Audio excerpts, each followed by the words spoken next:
And CEO of academia.edu, and I'm thrilled you're joining me today for some really fascinating academic exploration.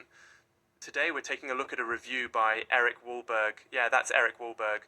I want to keep repeating the author's name so there's never any confusion about what I'm doing here. Remember, I'm not endorsing or dismissing the ideas, just sharing the gist as a neutral presenter.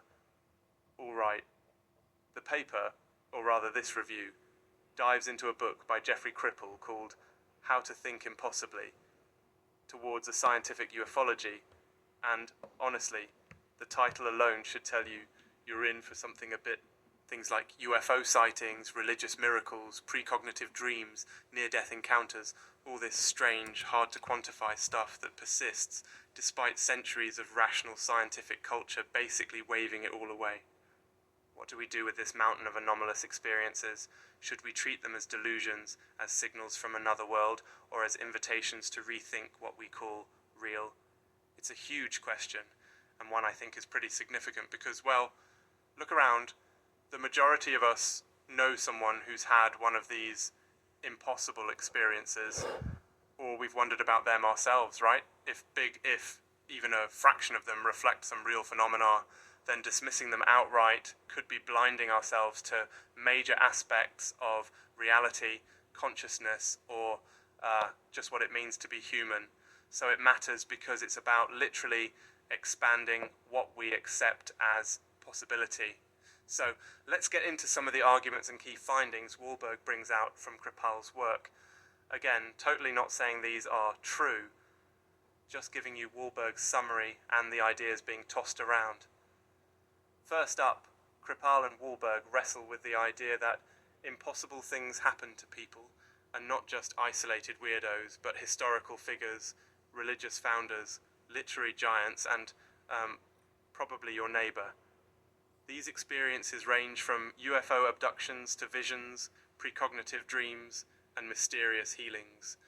These aren't, as Wahlberg writes, new phenomena. They go way back, like Plato's tale of or the fiery chariots in the Bible, or saints levitating during Mass. So why do we bury them, explain them away, or just feel a little awkward talking about them? One reason, according to this review, is our ingrained Cartesian rationality, the split between mind and body, subject and object, this kind of, hyper-focus on material explanations at the expense of all these other ways people have described reality. Kripal's project, at least as Wahlberg describes, is to propose that we might need impossible thinking, a willingness to ask, what if consciousness, mind, even time are different from what we've assumed? Maybe, in a sense, our consciousness is tuned to a wider cosmic reality, and things like altered states, whether from psychedelics, trauma, or, honestly, lightning strikes, are cracks in the wall. Here's an interesting part. Wahlberg talks about precognitive dreams, like Mary Shelley, Kipling, or Schopenhauer, who swore they experienced tomorrow's events in their dreams, sometimes in detail.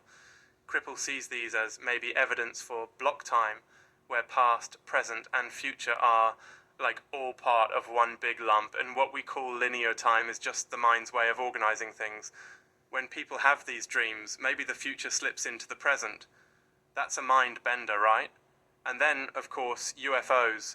Kripal wants to ground scientific ufology in a methodology that genuinely considers human experience. Not just physical evidence, but cross-cultural patterns, recurring motifs, the way myth and symbol operate. He's a perennialist in the sense that he wants to compare religious and anomalous experiences globally, asking, okay, what are people actually experiencing? And how do we keep imagination and reason in dialogue, rather than seeing one as trumping the other?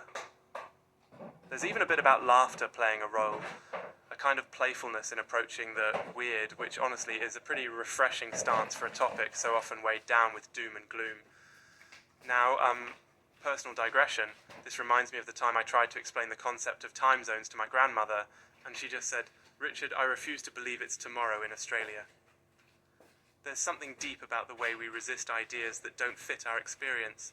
And maybe, just maybe, Kripal's argument is about loosening up those boundaries, or at least being curious. So what does all this mean for you listening? Well, if you've ever had an experience that seemed impossible, or know someone who has, this review and Cripple's approach suggests not to rush to label it nonsense or, dive straight into wild theories. Instead, see these moments as openings, data points maybe, in an unfinished scientific map. Academic research isn't the final word. These are ideas to explore, chew over, and maybe laugh about a little. The impossible might just be what we haven't figured out yet. Alright, that's it for today's In-Depth with Academia. Huge thanks for spending some time with me and letting your curiosity stretch a little. This was a review by Eric Woolberg. Remember, I'm not endorsing or rejecting, just sharing. Until next time, keep an open mind and remember, research is about the questions we ask, not just the answers we find.